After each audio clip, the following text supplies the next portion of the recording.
देखो बेटे ਅੱਜ ਜਿਹੜਾ ਆਪਾਂ ਇਨਕਮ ਟੈਕਸ ਦਾ ਟੌਪਿਕ ਕਰਨ ਲੱਗੇ ਆ ਇਸ ਵੀਡੀਓ ਦੇ ਵਿੱਚ ਇਹਨੂੰ ਸ਼ਾਰਟ 'ਚ ਆਪਾਂ ਕਰ ਲੈਣਾ ਵਾ set off and carry forward of losses. Set off ਦਾ ਮਤਲਬ ਕੀ ਹੁੰਦਾ ਬੇਟੇ ਕਿ ਅਗਰ ਤੁਹਾਨੂੰ ਇੱਕ ਹੈਡ ਤੋਂ ਲਾਸ ਹੋ ਗਿਆ ਤਾਂ ਤੁਸੀਂ ਦੂਜੇ ਹੈਡ ਤੋਂ ਕੈਰੀ ਉਹਨੂੰ ਸੈਟ ਆਫ ਕਰ ਸਕਦੇ। ਦੇਖੋ ਬੇਟੇ ਜਿਹੜਾ ਸੈਟ ਆਫ ਹੁੰਦਾ ਵਾ ਇਹ ਬੇਸਿਕਲੀ ਦੋ ਤਰੀਕੇ ਦੇ ਹੁੰਦੇ ਨੇ, ਇੱਕ ਹੁੰਦਾ ਵਾ ਇੰਟਰ ਹੈਡ, ਇੱਕ ਹੁੰਦਾ ਵਾ ਇੰਟਰਾ ਹੈਡ। ਇਹਨੂੰ ਇੰਟਰ ਸੋਰਸ ਵੀ ਕਹਿ ਦਿੰਦੇ ਨੇ ਬੇਟੇ।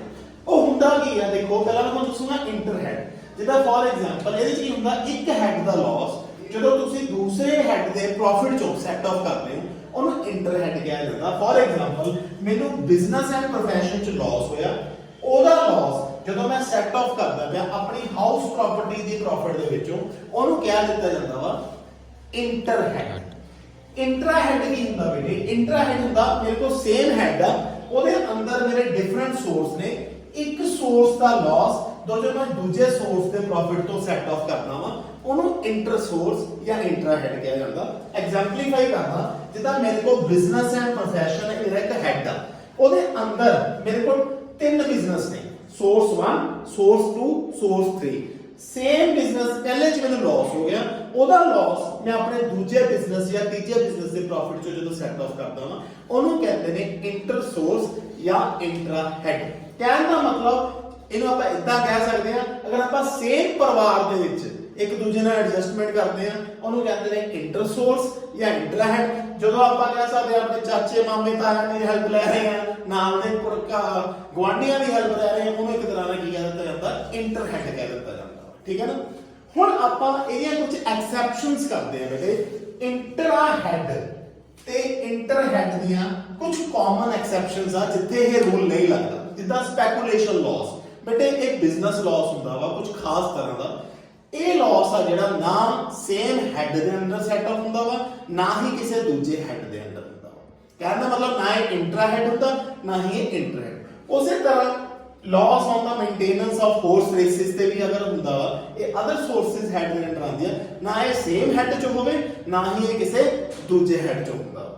ਲਾਸ ਔਨ ਕੈਪੀਟਲ ਗੇਨ ਜਿੱਦਾਂ ਲੌਂਗ ਟਰਮ ਕੈਪੀਟਲ ਲਾਸ ਆ ਜਿਹੜਾ ਲੌਂਗ ਟਰਮ ਸਪੈਸ਼ਲੀ ਨਾ ਇਹ ਕਿਸੇ ਹੋਰ ਹੈਡ ਤੋਂ ਹੁੰਦਾ ਨਾ ਸੇਮ ਹੈਡ ਦੇ under short term capital gain ਤੋਂ ਹੁੰਦਾ। ਐਗਜ਼ੈਂਪਟਡ ਸੋਰਸ ਆਫ ਇਨਕਮ ਜਿੱਦਾਂ ਇੰਡੀਆ ਦੇ ਵਿੱਚ ਐਗਰੀਕਲਚਰ ਇਨਕਮ ਰਾਜੇ ਮਾਫ ਆ, ਜੇ ਉਹਦੇ ਤੇ ਲਾਸ ਹੋ ਜੇ ਤਾਂ ਨਾ ਉਹ ਇੰਟਰ ਹੈਡ ਹੁੰਦਾ ਨਾ ਹੀ ਉਹ ਇੰਟਰਾ ਹੈਡ ਹੁੰਦਾ।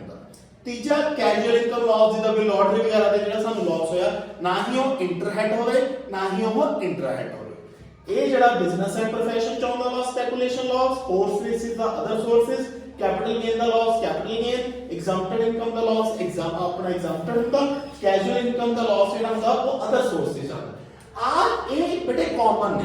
ਇਹ ਐਕਸੈਪਸ਼ਨਸ ਤੁਸੀਂ ਦੋਨਾਂ 'ਚ ਲਿਖਣੀਆਂ ਨੇ ਕਿ ਇਹ ਨਾ ਸੇਮ ਹੈਡ ਦੇ ਅੰਦਰ ਸੈਟ ਆਫ ਹੁੰਦੀਆਂ ਨੇ ਨਾ ਦੂਜੇ ਹੈਡ ਨਾਲ ਸੈਟ ਆਫ ਹੁੰਦੀਆਂ।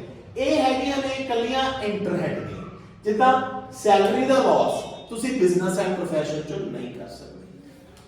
ਹਾਊਸ ਪ੍ਰਾਪਰਟੀ ਦਾ ਲਾਸ ਤੁਸੀਂ ਸਿਰਫ 2 ਲੱਖ ਤੱਕ ਕਰ ਸਕਦੇ ਹੋ, ਉਹਦੀ ਸੀਲਿੰਗ ਲਿਮਟ ਆ।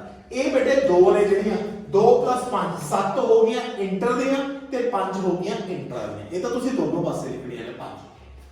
ਹੁਣ ਆਪਾਂ ਗੱਲ ਕਰਦੇ ਆ ਬੇਟੇ ਕੈਰੀ ਫਾਰਵਰਡ ਟੌਪਿਕ। ਕਈ ਵਾਰੀ ਕੀ ਹੁੰਦਾ ਕਿ ਸਾਡਾ ਜਿਹੜਾ ਲਾਸ ਹੁੰਦਾ ਉਹ ਇੰਨਾ ਹੁੰਦਾ ਵਾ ਕਿ ਅਸੀਂ ਉਹਨੂੰ ਐਡਜਸਟ ਨਹੀਂ ਕਰ ਪਾਉਂਦੇ, ਨਾ ਅਸੀਂ ਸੇਮ ਪਰਿਵਾਰ 'ਚ ਕਰ ਪਾਉਂਦੇ ਆ ਨਾ ਆਪਾਂ ਆਪਣੇ ਰਿਸ਼ਤੇਦਾਰਾਂ ਤੋਂ ਉਹਨੂੰ ਸੈਟ ਆਫ ਕਰ ਸਕਦੇ, ਮਤਲਬ ਨਾ ਇੰਟਰ ਹੈਡ ਨਾ ਇੰਟਰਾ ਹੈਡ। ਉਸ ਕੇਸ 'ਚ ਲਾਸ ਨੂੰ ਕੈਰੀ ਫਾਰਵਰਡ ਕਰ ਦਿੱਤਾ ਜਾਂਦਾ। ਜਦੋਂ ਬੇਟੇ ਇੱਕ ਵਾਰੀ ਲਾਸ ਕੈਰੀ ਫਾਰਵਰਡ ਹੋ ਗਿਆ ਤਾਂ ਉਹ ਪਿਛਲੇ ਨੈਕਸਟ ਕਈ ਇਅਰਸ ਦੇ ਵਿੱਚ ਉਹਨੂੰ ਆਪਾਂ ਸੈਟ ਆਫ ਕਰ ਸਕਦੇ ਹਾਂ, ਲੇਕਿਨ ਰੂਲ ਕੀ ਹੁੰਦਾ ਸੇਮ ਹੈਡ ਦੇ ਅੰਦਰ ਫਿਰ ਉਹ ਸੈਟ ਆਫ ਹੋਊਗਾ। ਸਮਝਾਉਂਦਾ ਕਿਵੇਂ?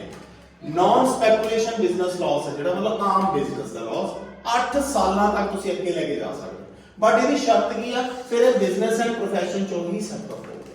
ਸਪੈਕੂਲੇਸ਼ਨ ਲਾਸ ਇਹ ਵੀ ਬਿਜ਼ਨਸ ਐਂਡ ਪ੍ਰੋਫੈਸ਼ਨ 'ਚ ਹੀ ਆਉਂਦਾ ਬਟ ਇਹਨੂੰ 4 ਸਾਲਾਂ ਤੱਕ ਕੈਰੀ ਫਾਰਵਰਡ ਕਰ ਸਕਦੇ 8 ਸਾਲ, ਪਰ ਇਹ ਜਿਹੜਾ ਸਪੈਕੂਲੇਸ਼ਨ ਬਿਜ਼ਨਸ ਇਨਕਮ ਚੋਂ ਹੀ ਹੋਊਗਾ।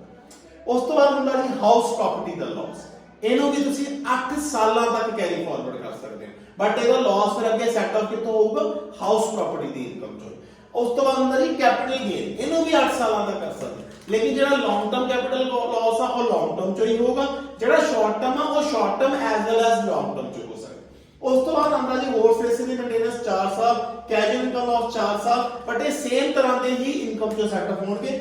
ਅਨਅਬਜ਼ੌਰਬਡ ਡੈਪਰੀਸੀਏਸ਼ਨ ਹੁੰਦੀ ਹੈ ਬੇਟੇ ਕਿ ਜਿਹੜੀ ਡੈਪਰੀਸੀਏਸ਼ਨ ਸਾਡੀ ਖਰਚਾ ਪਾਉਣ ਵਾਲੀ ਰਹਿ ਗਈ ਇਹਨੂੰ ਤੁਸੀਂ ਇਨਡੈਫੀਨਿਟ ਪੀਰੀਅਡ ਵਾਸਤੇ ਜਿੰਨੇ ਮਰਜ਼ੀ ਸਾਲਾਂ ਵਾਸਤੇ ਅੱਗੇ ਕੈਰੀ ਫਾਰਵਰਡ ਕਰ ਸਕਦੇ ਹੋ।